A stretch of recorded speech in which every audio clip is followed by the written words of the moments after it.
Hi everyone. I hope you had a great new year.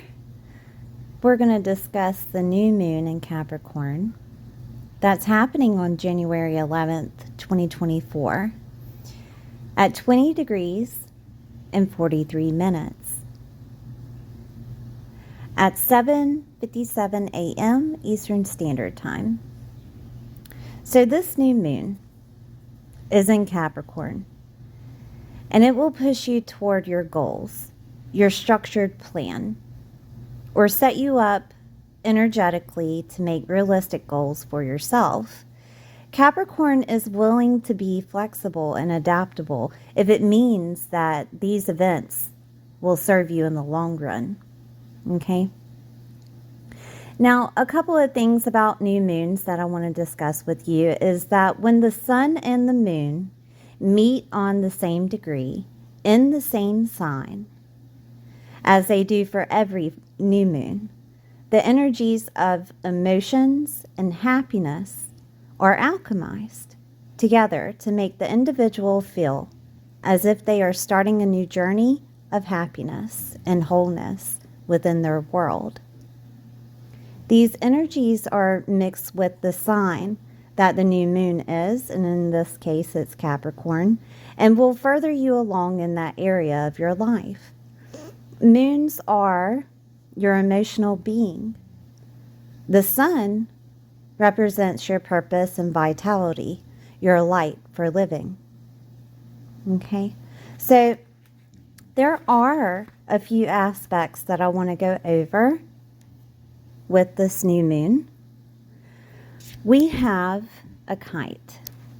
So let me grab, I think I'm going to use green here. So the new moon is here. Then we have Pallas Athena, Juno, and Uranus. And it creates this kite here. Okay. So Pallas Athena will be at 21 degrees. She will be making her plan in Scorpio to align you intellectually with the energies of truth. She will then oppose Uranus, the planet of change. Uranus is at 19 degrees retrograde. So Uranus is changing you internally. Okay. Juno here represents the energy of passion, committed unions, partnerships, connections with other people on a deeper level. In this case, I would define it as your relationship with the sign of Virgo in the house that it is in. Okay? Juno in Virgo is asking you to let your analytical mind guide your attention to detail and use problem-solving techniques to find creative solutions. So we're going to take a look at that house and see what your relationship is in that house where Juno is placed. Okay? Do you need to ask for help there? Do you need to balance or be flexible? Let go of control. Because let's all remember that Virgo's shadow is overthinking, being too controlling, and too critical, also being too picky. So if that's the case within this house that is happening, the other placements within this kite can't come to fruition because you are being asked to change something. All right, with Uranus there in Taurus. And Taurus, remember, represents your stability, represents your foundation. It can also represent your money and love, okay, because it is ruled by Venus. So something needs to change internally. Pallas Athena is making her plan for you to have a new beginning within this new moon. Okay, so let's look into your chart and see how this is affecting you in your world. I'll see you soon. Hi, Aries. We're going to check out where this new moon in Capricorn is happening. This is happening in your 10th house. So there is going to be some type of new beginning here in regards to your professional life, your work, your career. This could also include your reputation, your status, your father, his wealth or health. Also, legacy is stated here. Okay, so a new beginning happening here. Then we have this kite that is going on. And I'm going to connect the kite here. So we have Pallas Athena in Scorpio. And we have Juno in the 6th house. And Uranus in the 2nd. So what does this mean? Okay, so Pallas Athena is trying to create a plan. That is the goal that you're getting to. Creating that strategic plan. This plan includes something in regards to a legal matter, divorce, other people's resources, debts, taxes, government, banking. This could also be hidden knowledge, inheritance is here. Death and rebirth is also stated here, or transformation. We have mortgages within this house too. So you're trying to get there. Pallas Athena is trying to make this plan, but there is a change that needs to happen within your internal world.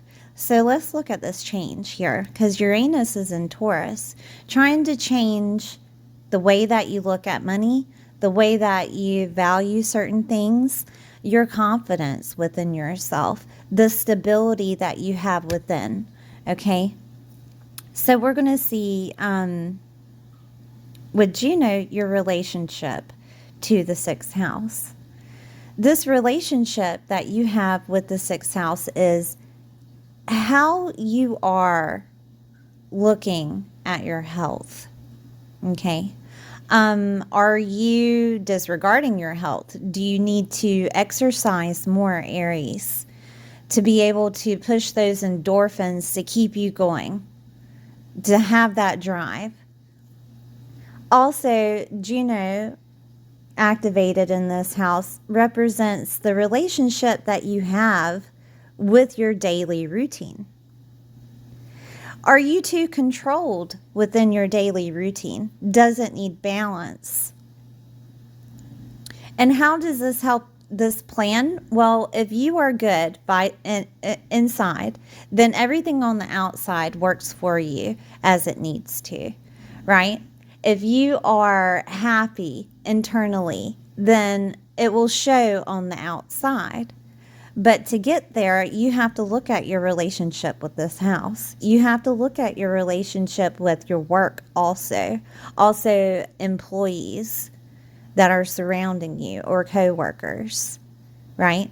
You need to look at this and see if this is really what you want. Is this really where you want to be? How is your relationship here? Are you being over-controlling, too critical there? You know, the shadow of Virgo, being too analytical within this world. Is it time for you to change the way that you work, right? So that could include you letting go and letting God when it comes to being over controlling about each individual task at work.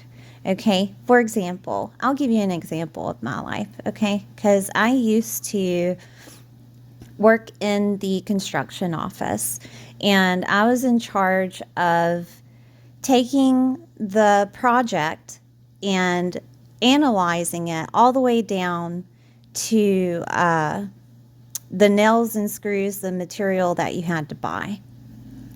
Okay. And I was so detailed, almost over detailed at what I did that no one else could understand it but me. I was too analytical when it came to breaking down the project to the nitty gritty.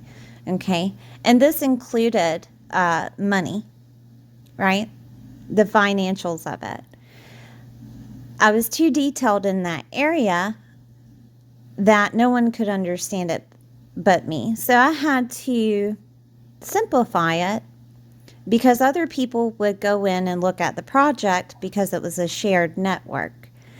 I had to simplify it so that other people could see and understand it by just taking a glance at it rather than going through this novel, I guess you would say, that I had wrote in regards to the project itself.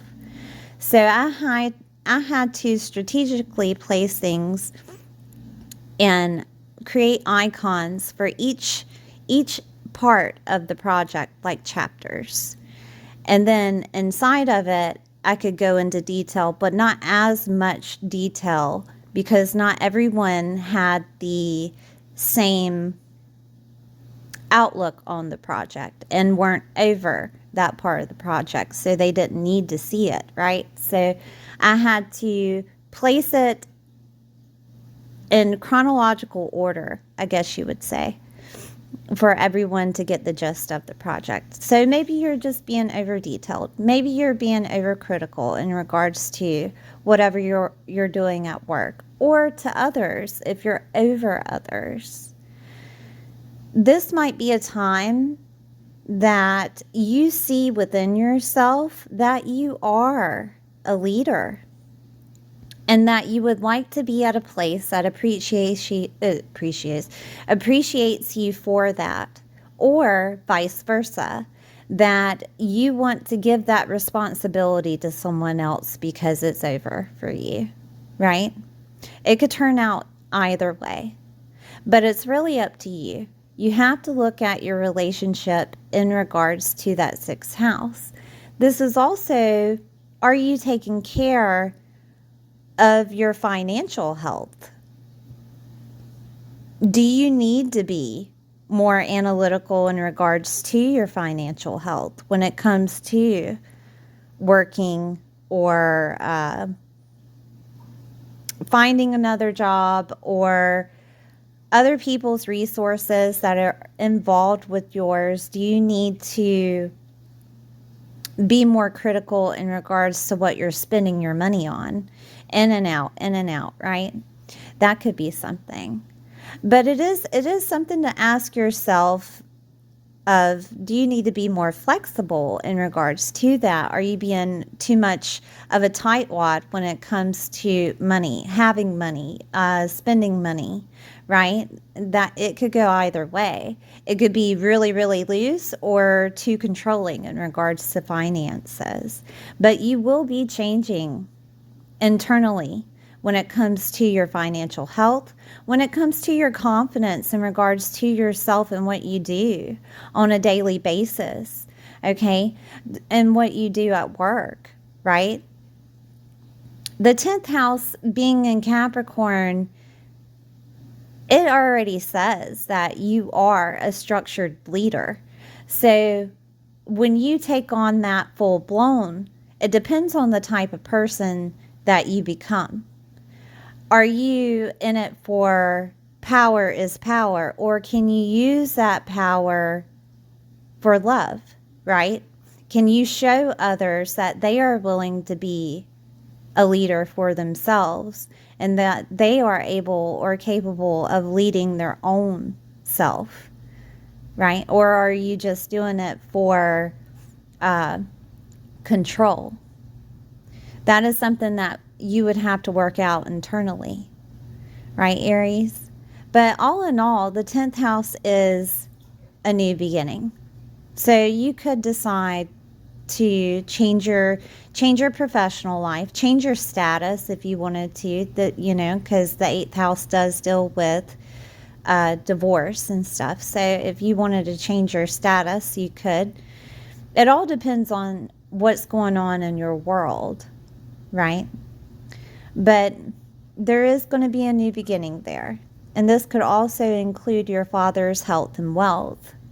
And then in return, it makes you look at your health and wealth, right? All right, Aries, thank you for being here. Please like, share, and subscribe, and I'll see you next time.